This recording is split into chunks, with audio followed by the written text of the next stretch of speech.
Friends, welcome to Telangana TET and DSC interlinked topics. ఇది ప్రాచీన భారతదేశంలో మత సంస్కరణ ఉద్యమాల్లో పార్ట్ 2 ఇది. సో ఇది ఎస్టర్డేనే నేను అప్లోడ్ చేయాలనుకున్నాను, బట్ టేబుల్ రూపంలో జైన మతం గురించి బౌద్ధ మతం గురించి ఇవ్వాలని సో లేట్ అయింది. ఈరోజు జైన మతం గురించి నేను టేబుల్లో వేశాను ఫ్రెండ్స్. సో ఇది చూద్దాం. టెస్ట్ సిరీస్లో 7th క్లాస్లో 8th లెసన్ అప్లోడ్ చేశాను ఫ్రెండ్స్, చెక్ చేసుకోండి. అలానే యాప్లో కలర్ఫుల్ పీడిఎఫ్ 6 to 10 కావాలి అనుకుంటే ఈ నెంబర్ 9494525644కి ఫోన్పే చేసి కూడా మీరు పొందొచ్చు. సో ప్రింట్ తీసుకోవచ్చు. కలర్లో ఉండడం వల్ల ఈజీగా మీకు అర్థమవుతుంది. సో ఏది చదవాలో హైలైట్ చేసి ఇవ్వడం వల్ల సో చాలా ఫాస్ట్గా మీరు చదువుకోవచ్చు. ప్లస్ టేబుల్స్ రూపంలో ఉండడం వల్ల రివిజన్ అవుతుంది. సో టెస్ట్ సిరీస్ కూడా కింద డిస్క్రిప్షన్లో ఇచ్చిన యాప్ లింక్లో ఉంటుంది. సో యాప్ లింక్ ఉంటుంది, యాప్ ఇన్స్టాల్ చేసి చూడండి. జైన మతం. జైన మతం అత్యంత పురాతనమైన మతం. బౌద్ధ మతం కంటే ప్రాచీనమైన మతం జైన మతం. తీర్థంకరులు మొత్తం 24 మంది తీర్థంకరులు ఉన్నారు. జైన మత ప్రబోధకుల్ని తీర్థంకరులు అంటారు. ఋషభనాథుడు జైన మతం యొక్క మొదటి తీర్థంకరుడు ఋషభనాథుడు. ఋషభనాథుడి గురించి ప్రస్తావిస్తున్న గ్రంథం ఋగ్వేదం. మొదటి 22 మంది తీర్థంకరులు. వీరి గురించి ఎలాంటి చారిత్రక ఆధారాలు లేవు. ఈ 22 మంది తీర్థంకరుల్ని పురాణ పురుషులు అంటారు, ఎందుకంటే వీళ్ళ గురించి ఎలాంటి చారిత్రక ఆధారాలు లేవు. సో కాల నిర్ణయం జరగలేదు, అందువల్ల సో వీరిని పురాణ పురుషులు అంటారు. మీరు వికీపీడియాలో కానీ చెక్ చేసినట్లయితే సో ఏజ్ 22వ తీర్థంకరుడు 84,000 సంవత్సరాల క్రితం ఉన్నట్టు ఉంటుంది. సో మిగిలిన వాళ్ళే లక్షల సంవత్సరాల క్రితం ఉన్నట్టు ఉంటుంది ఏజెస్. సో 23వ తీర్థంకరుడికి గురించి సో 872. సో ఇది కాల నిర్ణయం జరిగింది. సో ఇయర్ అంత ఇంపార్టెంట్ కాదు. సో 22 మంది తీర్థంకర్ల గురించి సో మనకు వీళ్ళు ఎప్పుడున్నారు అనేది తెలీదు, స్పష్టమైన ఆధారాలు లేవు, కాబట్టి వీళ్ళని పురాణ పురుషులు అంటారు. సో పార్శ్వనాథుడు 23వ తీర్థంకరుడు. అశ్వసేనుడు కాశీరాజైన అశ్వసేనుడి యొక్క కుమారుడు పార్శ్వనాథుడు 30 సంవత్సరాల వయస్సులో సన్యాసిగా మారాడు. 84 రోజుల తపస్సు తర్వాత జ్ఞానోదయం పొందాడు. సామెట్ట బెంగాల్ 100 సంవత్సరాల వయస్సులో పార్శ్వనాథుడు మరణించిన ప్రాంతం సామెట్ట. పార్శ్వనాథుడు చెప్పిన 4 సూత్రాలు: అహింస, అసత్యం పలకరాదు, దొంగతనం చేయరాదు, ఆస్తిపాస్తులు ఉండరాదు. దీనికి 5వ సూత్రం బ్రహ్మచర్యంని చేర్చినది మహావీరుడు. వర్ధమాన మహావీరుడు 5వ సూత్రాన్ని చేర్చాడు. పార్శ్వనాథుడు చెప్పిన 4 సూత్రాలైన అహింస, అసత్యం పలకరాదు, దొంగతనం చేయరాదు మరియు ఆస్తిపాస్తులు ఉండరాదు. వర్ధమాన మహావీరుడు 24వ మరియు ఆఖరి తీర్థంకరుడు. క్రీస్తుపూర్వం 540. వర్ధమాన మహావీరుడు జన్మించిన సంవత్సరం. కుంద గ్రామం వైశాలి సమీపంలో ఉంది. ఇది మహావీరుడు జన్మించిన గ్రామం. బస్రా, బీహార్. కుంద గ్రామం యొక్క ప్రస్తుత పేరు. జ్ఞాత్రిక క్షత్రియ శాఖలో మహావీరుడు జన్మించాడు. త్రిశాల సిద్ధార్థుడు మహావీరుడి యొక్క తల్లిదండ్రులు. త్రిశాల లిచ్చవుల యువరాజైన చేతకుడి చెల్లెలు. యశోద మహావీరుడి యొక్క భార్య. ప్రియదర్శిని మరియు జామాలి మహావీరుడి యొక్క కుమార్తె ప్రియదర్శిని. మేనల్లుడు జామాలి మరియు కూతురి భర్త కూడా జామాలి. మహావీరుడి సత్యాన్వేషణ 30 సంవత్సరాలు నిండక ముందే జీవిత సుఖాల్ని వదిలి ఇంటిని విడిచి సత్యాన్వేషణ కోసం వెళ్ళాడు. సత్యాన్వేషణ మొదటి 6 సంవత్సరాలు మహావీరుడు గోసాల మస్కరిపుత్రతో కలిసి సత్యాన్వేషణ కోసం తిరిగాడు. కఠిన తపస్సు 12 సంవత్సరాలు మహావీరుడు 12 సంవత్సరాలు కఠిన తపస్సు చేసి జినత్వాన్ని పొందాడు. సాలవృక్షం జృంబిక. సాలవృక్షం కింద జినత్వాన్ని పొందాడు. జినత్వాన్ని పొందడమే జ్ఞానోదయం. సో ఇది జుంబిక గ్రామం.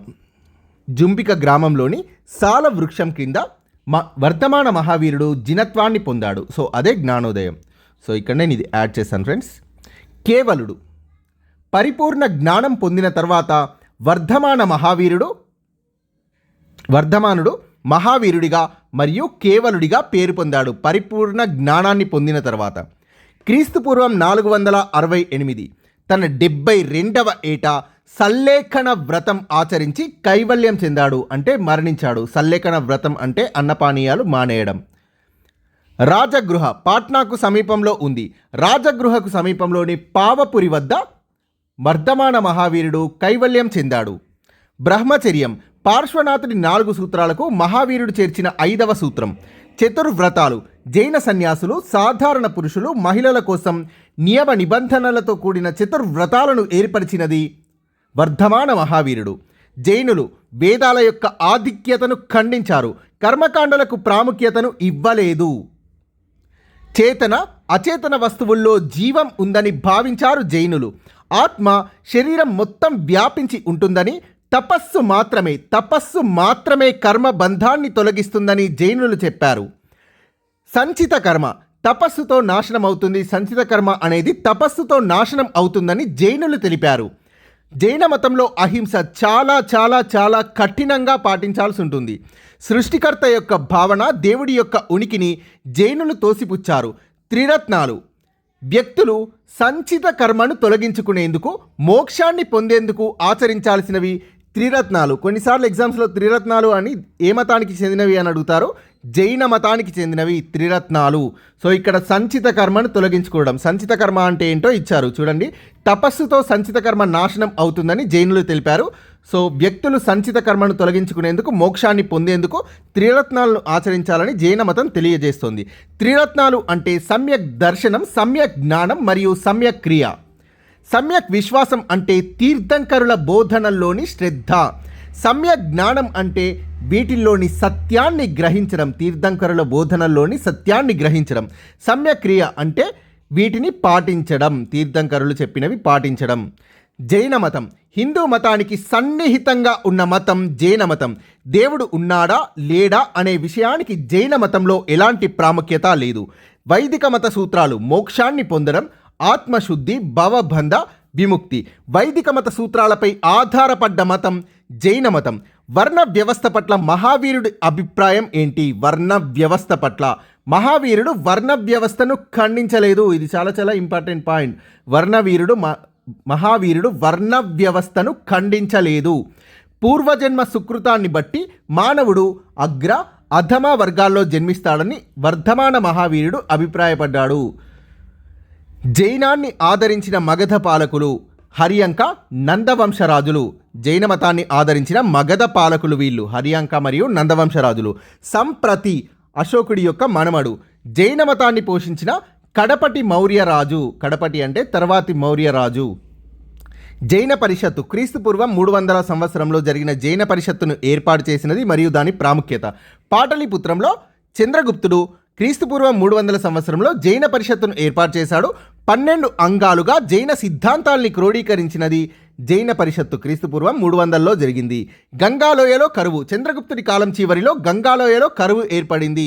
చాలామంది జైన సన్యాసులు భద్రబాహు ఆధ్వర్యంలో దక్షిణానికి వలస వెళ్ళారు. ఈ కరువు వల్ల దిగంబరులు భద్రబాహు ఆధ్వర్యంలో దక్షిణానికి వలస వెళ్ళిన వారు మహావీరుడు ప్రతిపాదించినట్లు దిగంబరులుగా ఉండిపోయారు. చాలా చాలా ఇంపార్టెంట్. మహావీరుడు ప్రతిపాదించినది దిగంబరులుగా ఉండమని. సో భద్రబాహు ఆధ్వర్యంలో దక్షిణానికి వలస వెళ్ళిన వారు మహావీరుడు ప్రతిపాదించినట్లు దిగంబరులుగా ఉండిపోయారు. శ్వేతాంబరులు గంగాలోయలోనే ఉండిపోయిన జైన సన్యాసులు స్థూలబాహు బోధనల మేరకు తెల్ల వస్త్రాలు ధరించి శ్వేతాంబరులుగా ఏర్పడ్డారు. దిగంబరులు మరియు శ్వేతాంబరుల మధ్య తేడా కేవలం వస్త్రధారణ మినహా మిగిలిన విషయాల్లో వీరికి ఎలాంటి భేదాభిప్రాయాలు లేవు. సో దిగంబర మతంలో స్త్రీలకు స్థానం లేదు. క్రీస్తుపూర్వం 160 ప్రాంతం కళింగ రాజు అయిన ఖారవేలుడు క్రీస్తుపూర్వం 160 ప్రాంతంలో జైన సంఘంలో ఐకమత్యాన్ని నెలకొల్పడం కోసం ఒక సమావేశాన్ని ఏర్పాటు చేశాడు. క్రీస్తుపూర్వం 1వ శతాబ్దం నాటికి జైనుల్లో శ్వేతాంబరులు, దిగంబరులు అనే శాఖలు ఏర్పడ్డాయి. జైన సాహిత్యం మహావీరుడి కాలం నుండి కూడా మౌఖికంగానే అంటే మాటల ద్వారానే అందించబడింది. జైన సాహిత్యం. భద్రబాహు మహావీరుడి తర్వాత జైన సాహిత్యం గురించి అవగాహన ఉన్న వ్యక్తుల్లో చివరివాడు. సో భద్రబాహు అనగానే దిగంబర మతం గుర్తుకు రావాలి. జైన పరిషత్తు పాటలీపుత్రంలో జరిగిన జైన పరిషత్తు. భద్రబాహు మరణించిన తర్వాత స్థూలభద్రుడు పాటలీపుత్రంలో జైన పరిషత్తు నిర్వహించి 14 పూర్వాలుగా ఉన్న జైనమత పవిత్ర గ్రంథాల స్థానంలో 12 అంగాలని రూపొందించారు. స్థూలభద్రుడు జైన పరిషత్తు నిర్వహించి 14 పూర్వాలుగా ఉన్న జైనమత పవిత్ర గ్రంథాల స్థానంలో 12 అంగాలను రూపొందించాడు. సో సింపుల్గా 14 పూర్వాల స్థానంలో 12 అంగాల్ని రూపొందించారు. పాటలీపుత్రంలో జరిగిన జైన పరిషత్తులో చాలా చాలా ఇంపార్టెంట్ అంగాలు అనేవి జైనమత పవిత్ర గ్రంథాలు. 12 అంగాలు జైన సాహిత్యం. శ్వేతంబరులు మాత్రమే దీన్ని అంగీకరించారు. దిగంబరులు దీన్ని ఆమోదించలేదు. ఎందుకంటే ఇది స్థూలభద్రుడు అంటే శ్వేతాంబరులు అని గుర్తుకు రావాలి. సో స్థూలభద్రుడు ఈ విధంగా జైన పరిషత్తు నిర్వహించి 12 అంగాల్ని రూపొందించారు. కాబట్టి దీన్ని శ్వేతంబరులు మాత్రమే అంగీకరించారు, దిగంబరులు ఆమోదించలేదు. జైన పరిషత్తు వల్లభిలో జరిగింది. వల్లభిలో జరిగిన జైన పరిషత్తులో క్రీస్తు శకం 5వ శతాబ్దంలో జరిగింది ఇది. క్రీస్తు శకం 5వ శతాబ్దంలో జరిగిన జైన పరిషత్తులో మళ్ళీ వీటిని వ్యవస్థీకరించి 12 ఉపాంగాలుగా రూపొందించారు. 12 ఉపాంగాలు అర్ధమాగధి భాషలో రచించారు. తర్వాత ప్రాకృతం సంస్కృతంలో రచించారు. జైన సాహితీకారుల్లో ముఖ్యులు భద్రబాహు, సిద్ధేశన, దివాకర, మణిభద్ర, హేమచంద్ర, నయచంద్ర, మల్లినాథ. వీరందరూ జైన సాహితీకారుల్లో ముఖ్యులు, అంటే జైన గ్రంథాలు రచించిన వాళ్ళు. ఇందులో హేమచంద్రుడు అనే జైన కవి చాలా చాలా ఇంపార్టెంట్. పరిశిష్ట పర్వన్ అనే గ్రంథాన్ని రచించాడు. జైన సాహిత్య రూపం కావ్యాలు, నవలలు, నాటకాలు, పద్యాల రూపంలో రచించారు. ష్యాద్వాదం బౌద్ధులకు భిన్నంగా శూన్యవాదం స్థానంలో ష్యాద్వాదాన్ని జైనులు విస్తృతపరిచారు. ష్యాద్వాదాన్ని తర్కం ఆధారంగా విస్తృతపరిచారు జైనులు. బౌద్ధులకు భిన్నంగా, బౌద్ధులది శూన్యవాదం, బౌద్ధులకు భిన్నంగా శూన్యవాద స్థానంలో ష్యాద్వాదాన్ని తర్కం ఆధారంగా విస్తృతపరిచారు. జైనులు ప్రగతిని సాధించినది వ్యాకరణం, ఖగోళ శాస్త్రం, నిఘంటు రచనలు. వీటిల్లో జైనులు ప్రగతి సాధించారు. జైనుల వాస్తు నిర్మాణ శైలి. వీళ్ళు ఎలాంటి ప్రత్యేక శైలిని రూపొందించలేదు. స్థానిక కళారీతులు, సంప్రదాయాల్ని అభివృద్ధి పరిచారు. ఉత్తర భారతంలో వైష్ణవ సంప్రదాయం, దక్షిణ భారతదేశంలో ద్రావిడ శైలిని అనుసరించారు. జైనులు వాస్తు నిర్మాణ శైలిలో జైనుల నిర్మాణాలు బౌద్ధమత స్తూపాలను, హిందూ దేవాలయాల నిర్మాణ శైలిని పోలిన నిర్మాణాల్ని చేపట్టారు. జైనుల వాస్తు నిర్మాణాలకు ప్రతీక మౌంట్ అబూ శిఖరంపై నిర్మించిన దిల్వారా దేవాలయం జైనుల యొక్క వాస్తు నిర్మాణాలకు ప్రతీక. ఇది రాజస్థాన్లో ఉంది. పార్శ్వనాథ దేవాలయం ఖజురహో, బుందేల్ఖండ్ ప్రాంతం మధ్యప్రదేశ్లో ఉంది. ఇవన్నీ జైన దేవాలయాలు. మొన్నటి ప్రీవియస్ బిట్ ఇది 2025లో అడిగారు. లక్కుండి జైన దేవాలయం ఉత్తర కర్ణాటక. జిననాథపుర బసది శ్రావణ బెలగొల. జిననాథపుర బసది అంటే జైన దేవాలయం. సేత్ హతిసింగ్ ఇతడు ఒక వ్యాపారి. సేత్ హతిసింగ్ జైన దేవాలయం అహ్మదాబాద్. ఇతడు అహ్మదాబాద్లో జైన దేవాలయాన్ని కట్టించాడు. కొలనుపాక జైన దేవాలయం యాదాద్రి, తెలంగాణ. జైన మతాన్ని ఆదరించిన హర్యాంక పాలకుడు ఉదయనుడు జైన మతాన్ని ఆదరించాడు. మౌర్య చంద్రగుప్తుడు క్రీస్తుపూర్వం 4వ శతాబ్దంలో సల్లేఖన వ్రతాన్ని ఆచరించాడు. మౌర్య చంద్రగుప్తుడు సంప్రతి అశోకుడి మనవడు. జైన మతానికి గొప్ప అభిమాని. క్రీస్తుపూర్వం 160 ప్రాంతం. కళింగరాజు కారవేలుడు జైన సంఘంలో ఐకమత్యాన్ని నెలకొల్పడం కోసం జైన గురువైన సుహస్తిన్ అధ్యక్షతన ఒక సమావేశాన్ని ఏర్పాటు చేశాడు. క్రీస్తుపూర్వం 160 ప్రాంతంలో కళింగరాజు కారవేలుడు సుహస్తిన్ అధ్యక్షతన సమావేశం జరిగింది. జైన సంఘంలో ఐకమత్యాన్ని నెలకొల్పడం కోసం ఈ సమావేశాన్ని ఏర్పాటు చేశారు. మౌర్యులు, గుప్తుల మధ్యకాలంలో జైనమతం తూర్పున ఒరిస్సా నుండి పశ్చిమాన మధుర ప్రాంతం వరకు వర్ధిల్లింది. గోమఠేశ్వర ఆలయం శ్రావణ బెలగొలలో ఉంది. శ్రావణ బెలగొలలో గోమఠేశ్వర ఆలయాన్ని నిర్మించిన గాంగులు, కాదంబులు, పశ్చిమ చాళుక్యులు, రాష్ట్రకూటులు అయిన అమోఘవర్షుడు మరియు 4వ కృష్ణుడు కూడా జైన మతాన్ని ఆదరించారు. ఈ క్రింది వారిలో జైన మతాన్ని ఆదరించని రాజు ఎవరు అని అడిగారు ప్రీవియస్ ఎగ్జామ్స్లో. చాలా చాలా ఇంపార్టెంట్, చూసుకోండి. జైన మతం దేశంలో ప్రధానంగా కేంద్రీకృతమైన 2 ప్రాంతాలు. ఒకటి గుజరాత్, రాజస్థాన్, ఇక్కడ శ్వేతంబరులు అధికంగా ఉన్నారు. 2 మైసూర్, ఇక్కడ దిగంబరులు అధికంగా ఉన్నారు. గంగాలోయ జైనమతం ఆవిర్భవించిన ప్రాంతం. జైనమతం ఆవిర్భవించిన గంగాలోయలో జైనమత ప్రభావం నామమాత్రంగానే, అంటే చాలా తక్కువగా ఉంది. భారతదేశంలో మిగిలి ఉన్న మతం, ఈ క్రీస్తుపూర్వం 6వ శతాబ్దాల్లో ఆవిర్భవించిన మతాల్లో జైన మతం మాత్రమే భారతదేశంలో మిగిలింది. బౌద్ధం కనుమరుగైంది. జైన మతం మిగిలి ఉండడానికి కారణం సాధారణ ప్రజానీకంపై కూడా జైన మతం దృష్టి సారించడమే జైన మతం మిగిలి ఉండడానికి కారణం.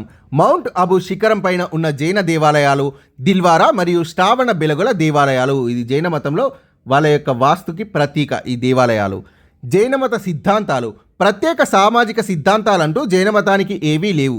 హిందూ మతంలో లాగే సాధారణ వ్యక్తులు పుట్టుక, వివాహం, మరణం లాంటి విషయాల్లో పాటించే ఆచారాలు జైన మతంలో కూడా ఉన్నాయి.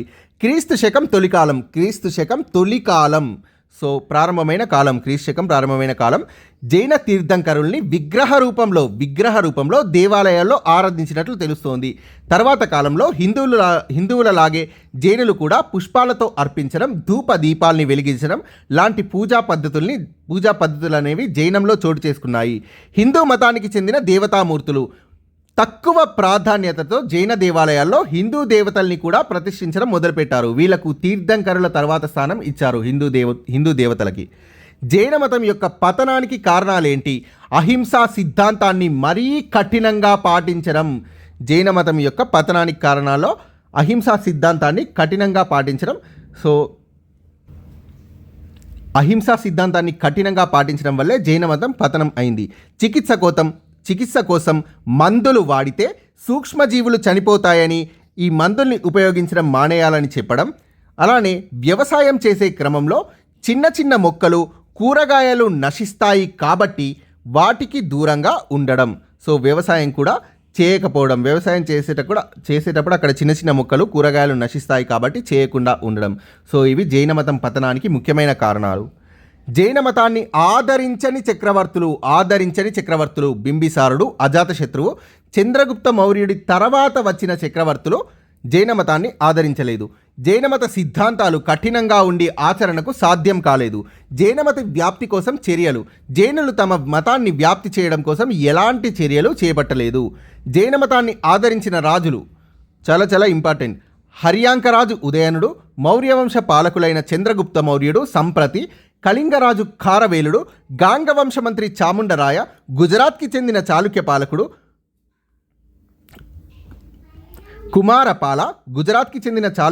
కుమారపాల, రాష్ట్రకూట పాలకులైన అమోఘవర్ష మరియు మొదటి కృష్ణ. సో వీళ్ళందరూ కూడా జైన మతాన్ని ఆదరించారు. సో మౌర్యవంశ పాలకుల్లో అశోకుడు బౌద్ధ మతాన్ని ఆదరించాడు. జైన మత మొదటి సమావేశం క్రీస్తుపూర్వం 3వ శతాబ్దంలో పాటలీపుత్రంలో స్థూలభద్ర అధ్యక్షతన జైన మత మొదటి సమావేశం జరిగింది. జైన మత మొదటి సమావేశం యొక్క ప్రాముఖ్యత 14 పూర్వాల స్థానంలో 12 అంగాలను సంకలనం చేశారు. జైన మత 2వ సమావేశం క్రీస్తు శకం 5వ శతాబ్దంలో దేవార్ది క్షమపణ అధ్యక్షతన జరిగింది. 2వ సమావేశం ప్రాముఖ్యత 12 అంగాలను చివరగా సంకలనం చేశారు, 12 ఉపాంగాలను సంకలనం చేశారు. సో చూద్దాం వీడియో. బౌద్ధ మతం కంటే జైన మతం ప్రాచీనమైంది. సో పాయింట్ వైజ్గా బౌద్ధ మతం కంటే జైన మతం ప్రాచీనమైంది. జైన మతంను అత్యంత పురాతన మతంగా జైనులు పేర్కొంటారు. జైన మత ప్రబోధకుల్ని తీర్థంకరులు అంటారు. వీరు మొత్తం 24 మంది ఉన్నారు. ఋగ్వేదంలో జైన మతం మొదటి తీర్థంకరుడైన ఋషభనాథుడి యొక్క ప్రస్తావన ఉంది. మొదటి 22 మంది తీర్థంకరుల గురించి ఎలాంటి చారిత్రక ఆధారాలు లేవు. 23వ వాడు పార్శ్వనాథుడు. ఇతడు కాశీరాజైన అశ్వసేనుడి కుమారుడు. పార్శ్వనాథుడు 30 సంవత్సరాల వయస్సులో సన్యాసిగా మారి 84 రోజుల తపస్సు తర్వాత జ్ఞానోదయం పొందాడు. ఇతడు 100 సంవత్సరాల వయస్సులో బెంగాల్లోని సామెట్ట ప్రాంతంలో చనిపోయాడు. అతను చెప్పిన సూత్రాల్లో ముఖ్యమైనవి అహింస, అసత్యం పలకరాదు, దొంగతనం చేయరాదు, ఆస్తిపాస్తులు ఉండరాదు. వర్ధమాన మహావీరుడు 24వ మరియు ఆఖరి తీర్థంకరుడు. క్రీస్తుపూర్వం 540లో వైశాలి సమీపంలోని కుంద గ్రామంలో జ్ఞాత్రిక క్షత్రియ శాఖలో జన్మించాడు. కుంద గ్రామం యొక్క ఆధునిక పేరు బస్రా, ఇది బీహార్లో ఉంది. వర్ధమాన మహావీరుడి తండ్రి సిద్ధార్థుడు సామంత ప్రభువు. తల్లి త్రిశాల. ఈమె లిచ్చవుల యువరాజైన చేతకుడి చెల్లెలు భార్య. చేతకుడి చెల్లెలు ఈమె త్రిశాల. సో భార్య యశోద. సో మళ్ళీ చూద్దాం, ఇక్కడ కామాస్ పెట్టడం మర్చిపోయాను ఫ్రెండ్స్. వర్ధమాన మహావీరుడి తండ్రి సిద్ధార్థుడు, ఇతడు సామంత ప్రభు. తల్లి త్రిశాల, ఈమె లిచ్చవుల యువరాజైన చేతకుడి యొక్క చెల్లెలు త్రిశాల. అలానే వర్ధమాన మహావీరుడి భార్య పేరు యశోద. వర్ధమాన మహావీరుడి కూతురి ప్రియదర్శిని, ఈమెను మేనల్లుడైన జామాలికి ఇచ్చి వివాహం చేశాడు వర్ధమాన మహావీరుడు. 30 సంవత్సరాలు నిండకముందే జీవిత సుఖాల్ని వదిలి ఇంటిని విడిచి సత్యాన్వేషణ కోసం వెళ్ళినవాడు వర్ధమాన మహావీరుడు. మొదటి 6 సంవత్సరాలు గోసాల మస్కరిపుత్రతో కలిసి సత్యాన్వేషణ కోసం తిరిగాడు. 12 సంవత్సరాలు కఠిన తపస్సు చేసి జృంభిక గ్రామంలో సాల వృక్షం క్రింద జినత్వాన్ని పొందాడు. జినత్వాన్ని పొందడమే జ్ఞానోదయం. పరిపూర్ణ జ్ఞానాన్ని పొందాక వర్ధమానుడు మహావీరుడిగా, కేవలుడిగా పేరు పొందాడు. క్రీస్తుపూర్వం 468లో తన 72వ సంవత్సరంలో రాజగృహకు సమీపంలోని పావాపురి వద్ద సల్లేఖన వ్రతం ఆచరించి కైవల్యం చెందాడు. సో రాజగృహ అనేది పాట్నాకు సమీపంలో ఉంది. పార్శ్వనాథుడి 4 సూత్రాలకు లేదా వ్రతాలకు మహావీరుడు బ్రహ్మచర్యాన్ని చేర్చి 5 వ్రతాలుగా చేశాడు. సో అహింస, అసత్యం పలకరాదు, దొంగతనం చేయరాదు, ఆస్తిపాస్తులు ఉండరాదు అనే ఈ 4 సూత్రాల్ని ప్రవచించినది 23వ తీర్థంకరుడైన పార్శ్వనాథుడు కాగా 5వ సూత్రమైన బ్రహ్మచర్యాన్ని ప్రవచించినది వర్ధమాన మహావీరుడు. 24వ తీర్థంకరుడు. సో వీటినే పంచవ్రతాలు లేదా పంచసూత్రాలు అంటారు. జైన సన్యాసులు సాధారణ పురుషులు, మహిళల కోసం నియమ నిబంధనలతో కూడిన చతుర్వ్రతాలను ఏర్పరిచినది వర్ధమాన మహావీరుడు. తన సందేశాన్ని ప్రచారం చేయడానికి నిర్విరామంగా మహావీరుడు కృషి చేశాడు. జైనులు వేదాల యొక్క అమోఘత్వాన్ని లేదా ఆధిక్యతను ఖండించారు. ఎలాంటి కర్మకాండాలకు జైనులు ప్రాముఖ్యతను ఇవ్వలేదు. వీటికి తోడు చేతన అచేతన వస్తువులు అన్నింటిలో జీవం ఉందని జైనులు భావించారు. ఆత్మ శరీరం మొత్తం వ్యాపించి ఉంటుందని, తపస్సు మాత్రమే కర్మ బంధాన్ని తొలగిస్తుందని చెప్పారు. తపస్సుతో సంచిత కర్మ నాశనమవుతుంది. జైన మతంలో అహింసా దీక్షను చాలా కఠినంగా పాటించాల్సి వచ్చింది. తెలిసి చేసినా తెలియక చేసిన హింస క్షమార్హం కాదు అని అంటారు. జైన మతంలో క్షమార్హం కాదు, క్షమించదగినది కాదు అంటారు హింసని. జైనులు సృష్టికర్త భావనను, దేవుడి ఉనికిను తోసిపుచ్చారు. వ్యక్తులు సంచిత కర్మను తొలగించుకునేందుకు, మోక్షాన్ని పొందేందుకు త్రిరత్నాలను ఆచరించాలని తెలియజేస్తారు. త్రిరత్నాలు అంటే సమ్యక్ దర్శనం, సమ్యక్ జ్ఞానం, సమ్యక్ క్రియ. తీర్థంకరుల బోధనల్లోని శ్రద్ధే సమ్యక్ విశ్వాసం. వాటిల్లోని సత్యాన్ని గ్రహించడమే సమ్యక్ జ్ఞానం. వాటిని పాటించడమే సమ్యక్ క్రియ. జైన మతం కొంతవరకు హిందూ మతానికి సన్నిహితంగా ఉంది. ఈ మతంలో దేవుడున్నాడా లేడా అనే విషయానికి ఎలాంటి ప్రాముఖ్యత లేదు. జైన మతంలో మోక్షాన్ని పొందడం, ఆత్మశుద్ధి, భవబంధ విముక్తి అనే వైదిక మత సూత్రాలపై ఆధారపడిన మతం జైన మతం. అయితే ఈ మతంలో గమనించదగ్గ విషయం మహావీరుడు వర్ణ వ్యవస్థను ఖండించకపోవడం. నాటి సామాజిక అసమానతలకు ఆలవాలమైన దీన్ని వ్యతిరేకించకుండా పూర్వజన్మ సుకృతాన్ని బట్టి మానవుడు అగ్ర అధమ వర్గాల్లో జన్మిస్తాడని అభిప్రాయపడ్డాడు వర్ధమాన మహావీరుడు. జైన మతం రాజధరణ పొందింది. మగధ పాలకులైన హరియాంక, నందవంశ రాజులు జైన మతాన్ని ఆదరించారు. కడపటి మౌర్య రాజుల్లో సంప్రతి, అశోకుడి మనవడైన సంప్రతి జైన మతాన్ని పోషించాడు. సంప్రతి ఆదేశం మీద ద్రావిడ, ఆంధ్ర మొదలైన దక్షిణ దేశాలకు జైన ప్రచారకులు వెళ్ళినట్లు జైన గ్రంథాలు తెలుపుతున్నాయి. పాటలీపుత్రంలో చంద్రగుప్తుడు క్రీస్తుపూర్వం 300 సంవత్సరంలో జైన పరిషత్తు ఏర్పాటు చేశాడు. జైన పరిషత్తు జైన సిద్ధాంతాలను 12 అంగాలుగా క్రోఢీకరించింది. చంద్రగుప్తుడి కాలం చివర్లో గంగాలోయలో ఏర్పడ్డ కరువు వల్ల చాలామంది జైన సన్యాసులు భద్రబాహు ఆధ్వర్యంలో దక్షిణానికి వలస వెళ్ళి మహావీరుడు ప్రతిపాదించినట్లుగా దిగంబరులుగానే ఉండిపోయారు. గంగాలోయలోనే ఉండిపోయిన జైన సన్యాసులు స్థూలబాహు బోధనల మేరకు తెల్ల వస్త్రాలు ధరించి శ్వేతంబరులుగా ఏర్పడ్డారు. కేవలం వస్త్రధారణ విషయం మినహా మిగిలిన విషయాల్లో ఇరువురికి ఎలాంటి భేదాభిప్రాయాలు లేవు. సో శ్వేతాంబరులకు మరియు దిగంబరులకు మధ్య. కళింగరాజు ఖారవేలుడు క్రీస్తుపూర్వం 160 ప్రాంతంలో జైన సంఘంలో ఐకమత్యాన్ని నెలకొల్పడం కోసం సమావేశాన్ని ఏర్పాటు చేశాడు.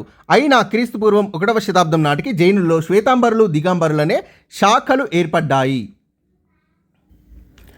భారతీయ సంస్కృతికి జైనమత సేవ. భారతీయ సంస్కృతికి జైన మతం ఇతోధిక సేవ అంటే ఎంతో ఎక్కువ సేవ చేసింది. జైనులు దేశంలో కొద్ది శాతం మాత్రమే ఉన్నప్పటికీ వారు వివిధ కోణాల్లో అందించిన తోడ్పాటుతో భారతీయ సంస్కృతి సంపన్నం అయింది. సాహిత్యం. జైన సాహిత్యం తరతరాలుగా మహావీరుడి కాలం నుండి కూడా మౌఖికంగానే అందించబడింది. ఇతని తర్వాత జైన సాహిత్యం గురించి బాగా అవగాహన ఉన్న వ్యక్తుల్లో చివరివాడు భద్రబాహు. ఇతని మరణం తర్వాత స్థూలభద్రుడు పాటలీపుత్రంలో జైన పరిషత్తును నిర్వహించి 14 పూర్వాలుగా ఉన్న జైనమత పవిత్ర గ్రంథాల స్థానంలో 12 అంగాలను రూపొందించారు. శ్వేతంబరులు మాత్రమే అంగీకరించిన ఈ సాహిత్యాన్ని దిగంబరులు ఆమోదించలేదు. వల్లభిలో క్రీస్తు శకం 5వ శతాబ్దంలో జరిగిన జైన పరిషత్లో వీటిని పునర్వ్యవస్థీకరించి 12 ఉపాంగాలుగా రూపొందించారు. వీటిని అర్ధమాగధి భాషలో రచించడం జరిగింది. తర్వాతి కాలంలో ఈ సాహిత్యాన్ని జైన సాహిత్యాన్ని ప్రాకృతం, సంస్కృత భాషల్లో రచించడం జరిగింది. జైన సాహితీకారుల్లో ముఖ్యంగా చెప్పుకోదగిన వారు భద్రబాహు, సిద్ధేశన, దివాకర, మణిభద్ర, హేమచంద్ర, నయచంద్ర, మల్లినాథ. సో వీరందరూ కూడా జైన సాహితీకారుల్లో ముఖ్యంగా చెప్పుకోదగిన వారు. జైనులు తమ సాహిత్యాన్ని కావ్యాలు, నవలలు, నాటకాలు, పద్యాల రూపంలో రచించారు. జైనులు బౌద్ధులకు భిన్నంగా శూన్యవాదం స్థానంలో శ్వాద్వాదాన్ని తర్కం ఆధారంగా విస్తృతపరిచారు. జైనులు వ్యాకరణం, ఖగోళ శాస్త్రం, నిఘంటు రచనల్లో గణనీయమైన ప్రగతిని సాధించారు. అంతేకాక ప్రాంతీయ భాషలైన కన్నడ, తమిళం, తెలుగు, గుజరాతీ, హిందీ, రాజస్థాన్, మరాఠీ భాషల అభివృద్ధికి ఎంతగానో ఇతోధికంగా దోహదపడ్డారు. వాస్తు కళలు. సాహిత్యంతో పాటు జైనులు దేశంలో కళాభివృద్ధికి కూడా తగినంత చేయూతనిచ్చారు. దేశంలోని వివిధ కళల్ని ప్రోత్సహించి భారతీయ కళలకు వైభవాన్ని తీసుకొచ్చారు. వీరి కళలు గంభీరమైనవే కాకుండా విలక్షణమైనవి. జైనులు వాస్తు నిర్మాణాల్లో ప్రత్యేక శైలిని రూపొందించకుండా స్థానిక కళారీతుల్ని, సంప్రదాయాల్ని అభివృద్ధి పరిచారు. ఉత్తర భారతదేశంలో వైష్ణవ సంప్రదాయాన్ని, దక్షిణ భారతంలో ద్రావిడ శైలిని అనుసరించారు. బౌద్ధమత స్తూపాల్ని, హిందూ దేవాలయాల నిర్మాణ శైలిని పోలిన నిర్మాణాల్ని చేపట్టారు. బౌద్ధమత స్తూపాల్ని మరియు హిందూ దేవాలయాల నిర్మాణ శైలిని పోలిన నిర్మాణాల్ని జైనులు చేపట్టారు. జైనులు దేశంలో అధిక సంఖ్యలో దేవాలయాలను నిర్మించారు. చెలువరాతిలో మౌంట్ అబూ శిఖరంపై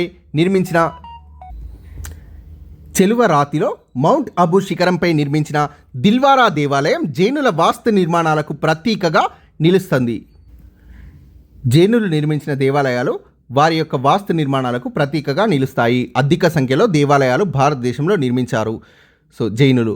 వీళ్ళు నిర్మించిన దేవాలయాలు చూద్దాం. ఇది ప్రీవియస్ బిట్. దిల్వారా దేవాలయం మౌంట్ అబూ శిఖరంపై నిర్మించారు. ఇది రాజస్థాన్లో ఉంది. పార్శ్వనాథ దేవాలయం 23వ తీర్థంకరుడు పార్శ్వనాథుడు బుందేల్ఖండ్ ప్రాంతం, ఖజురహో, మధ్యప్రదేశ్లో నిర్మించారు. లక్కుండి జైన దేవాలయం ఉత్తర కర్ణాటక. జిననాథపుర బసది శ్రావణ బెలగొల. బసది అంటే జైన మతానికి చెందిన దేవాలయం అని గుర్తుపెట్టుకోండి. సేత్ హతీసింగ్ జైన దేవాలయం అహ్మదాబాద్. కొలనుపాక జైన దేవాలయం యాదాద్రి, తెలంగాణ. ఇవన్నీ కూడా జైన దేవాలయాలు. మిగతా దేవాలయాల్లో చెప్పుకోదగినవి మధ్యప్రదేశ్లోని బుందేల్ఖండ్ ప్రాంతంలోని ఖజురహోలోని పార్శ్వనాథ దేవాలయం, ఉత్తర కర్ణాటకలోని లక్కుండి దేవాలయం, శ్రావణ బెలగొలకు సమీపంలోని జిననాథపుర బసదిగా పిలువబడే దేవాలయం, అహ్మదాబాద్లోని సేత్ హతీసింగ్ దేవాలయం, తెలంగాణలోని యాదాద్రి జిల్లాలోని కొలనుపాకలోని జైన దేవాలయం. వ్యాప్తి మరియు క్షీణత. హర్యంక పాలకుడు ఉదయనుడు జైన మతాన్ని ఆదరించాడు. మౌర్య చంద్రగుప్తుడు జైన మతాన్ని అనుసరించడంతో పాటు క్రీస్తుపూర్వం 4వ శతాబ్దంలో సల్లేఖన వ్రతాన్ని కూడా ఆచరించాడు. మౌర్య చంద్రగుప్తుడు అశోకుడి మనమడైన సంప్రతి జైన మతానికి గొప్ప అభిమాని. కళింగరాజు ఖారవేలుడు క్రీస్తుపూర్వం 160 ప్రాంతంలో జైన సంఘంలో ఐకమత్యాన్ని నెలకొల్పడం కోసం జైన గురువు సుహస్తిన్ అధ్యక్షతన సమావేశాన్ని ఏర్పాటు చేశాడు. మౌర్యులు, గుప్తుల మధ్యకాలంలో జైన మతం తూర్పున ఒరిస్సా నుండి పశ్చిమాన మధుర ప్రాంతం వరకు పరిఢవిల్లింది.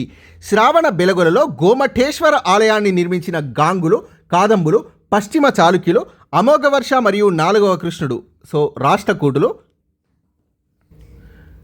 వీరందరూ కూడా జైన మతాన్ని ఆదరించారు. రాష్ట్రకూటుల్లో జైన మతాన్ని ఆదరించిన రాజులెవరు అని అడిగే ఛాన్స్ ఉంటుంది. గుర్తుపెట్టుకోండి, అమోఘవర్షుడు మరియు 4వ కృష్ణుడు. ప్రస్తుతం జైన మతం దేశంలో ప్రధానంగా 2 ప్రాంతాల్లో కేంద్రీకృతమై ఉంది. ఒకటి శ్వేతంబరులు అధికంగా ఉన్న గుజరాత్, రాజస్థాన్ ప్రాంతాలు. 2 దిగంబరులు అధికంగా ఉన్న మైసూర్ ప్రాంతం. జైన మతం ఆవిర్భవించిన గంగాలోయలో జైనమత ప్రభావం నామమాత్రంగానే ఉంది. భారత్లో జైనమతం మాత్రమే మిగులుంది. బౌద్ధం కనుమరుగైంది. దీనికి కారణం సాధారణ ప్రజానీకంపై కూడా జైనమతం దృష్టి సారించడమే. సాధారణమైన చదువురాని వ్యక్తిని కూడా జైన సంఘంలో ప్రోత్సహించి సాధ్యమైనంత కాలం సన్యాసిగాను, మిగతా రోజుల్లో సాధారణ జీవితాన్ని గడిపే అవకాశాన్ని జైనమతం కల్పించింది. జైనమతం కూడా నిజాయితీ, పొదుపు లాంటి వ్యాపార సద్గుణాల్ని ప్రోత్సహించింది. మౌంట్ అబూ శిఖరంపై ఉన్న దిల్వారా, శ్రావణ బెలగొల దేవాలయాలు గొప్ప వాస్తు సంపదలకు సాక్ష్యాలుగా ఉన్నాయి. జైన మతానికి ప్రత్యేక సామాజిక సిద్ధాంతాలు లేవు. హిందూ మతంలో లాగే సాధారణ వ్యక్తులు పుట్టుక, వివాహం, మరణం లాంటి విషయాల్లో పాటించే ఆచారాలు జైన మతంలో కూడా ఉన్నాయి. ఒకానొక దశలో జైన మతం కూడా బౌద్ధ మతం లాగే స్తూపాలు నిర్మించినప్పటికీ ఇప్పుడు అవి లభ్యం కావడం లేదు. క్రీస్తు శకం తొలికాలంలో జైన తీర్థంకరులను విగ్రహ రూపంలో దేవాలయాల్లో ఆరాధించినట్లు తెలుస్తోంది. తదనంతర కాలంలో హిందువుల్లాగే వీరు కూడా జైనులు కూడా పుష్పాలతో అర్చించడం, ధూప దీపాల్ని వెలిగించడం లాంటి పూజా పద్ధతులు జైనంలో చోటు చేసుకున్నాయి. హిందూ మతానికి సంబంధించిన దేవతామూర్తుల్ని కూడా తక్కువ ప్రాధాన్యతతో జైన దేవాలయాల్లో ప్రతిష్ఠించడం మొదలుపెట్టారు. సో వీళ్లకు తీర్థంకరుల తర్వాత స్థానం ఇచ్చారు. హిందూ మతానికి సంబంధించిన దేవతామూర్తుల్ని కూడా తక్కువ ప్రాధాన్యతతో జైన దేవాలయాల్లో ప్రతిష్ఠించడం మొదలుపెట్టారు. వీరికి తీర్థంకరుల తర్వాతి స్థానం ఇచ్చారు అని గుర్తుపెట్టుకోండి. భారత్లో జైన మత పతనానికి చాలా కారణాలున్నాయి. జైనులు అహింసా సిద్ధాంతాన్ని మరీ కఠినంగా పాటించారు. వ్యాధి చికిత్స కోసం మందులు వాడితే శరీరంలోని సూక్ష్మజీవులు చనిపోతాయని, వాటిని ఉపయోగించడం మానేయాలని చెప్పారు. వ్యవసాయం చేసే క్రమంలో చిన్న చిన్న మొక్కలు, కూరగాయలు నశిస్తాయి కాబట్టి వాటికి దూరంగా ఉన్నారు. పైగా బింబిసారుడు, అజాతశత్రువు, చంద్రగుప్త మౌర్యుడి తర్వాత వచ్చిన చక్రవర్తులు జైన మతాన్ని ఆదరించలేదు. జైన మత సిద్ధాంతాలు కఠినంగా ఉండి ఆచరణకు సాధ్యం కాలేదు.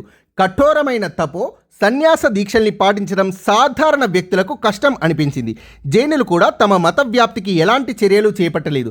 వేరే మతంతో పోటీ పడకుండా నిర్లిప్తంగా వ్యవహరించారు. జైన మతాన్ని ఆదరించిన రాజులు చక్రవర్తి మరియు రాజవంశం: ఉదయనుడు హర్యాంకరాజు, చంద్రగుప్తుడు మరియు సంప్రతి మౌర్యవంశ రాజులు, ఖారవేలుడు కళింగ రాజు, చాముండరాయ గాంగవంశ మంత్రి, కుమారపాల గుజరాత్కి చెందిన చాళుక్య పాలకుడు, అమోఘవర్ష మొదటి కృష్ణ రాష్ట్రకూట పాలకులు. వీరందరూ జైన మతాన్ని ఆదరించిన రాజులు మరియు రాజవంశాలు. జైన సమావేశాలు. మొదటి జైన సమావేశం పాటలీపుత్రంలో 3వ శతాబ్దంలో జరిగింది. దీనికి అధ్యక్షుడు స్థూలభద్రుడు. 14 పూర్వాల స్థానంలో 12 అంగాలను సంకలనం చేశారు. జైనమత మొదటి సమావేశంలో. జైనమత రెండవ సమావేశం, సో ఇది మిస్టేక్ పడింది ఫ్రెండ్స్, నేను ఎడిట్ చేస్తాను. వల్లభి. సో 5వ శతాబ్దంలో జరిగింది. సో ఇది క్రీస్తు శకం 5వ శతాబ్దంలో దేవార్ది క్షమపణ అధ్యక్షతన 2వ సమావేశం జరిగింది. 12 అంగాలను చివరగా సంకలనం చేశారు. 12 ఉపాంగాలను సంకలనం చేశారు. So thank you friends. Next బౌద్ధ మతం. సో అది కూడా టేబుల్స్లోనే ఇవ్వాలి. సో టేబుల్స్లో ఇచ్చి మ్యాటర్ ఇస్తాను. So please subscribe this channel. So బౌద్ధ మతం, జైన మతం అనేవి చాలా చాలా ఇంపార్టెంట్. అన్ని కాంపిటేటివ్ ఎగ్జామ్స్కి యూజ్ అవుతుంది. సో లైక్ చేయండి, సబ్స్క్రైబ్ చేయండి మీకు నచ్చితే video. So please share this video friends. Thank you very much for your support.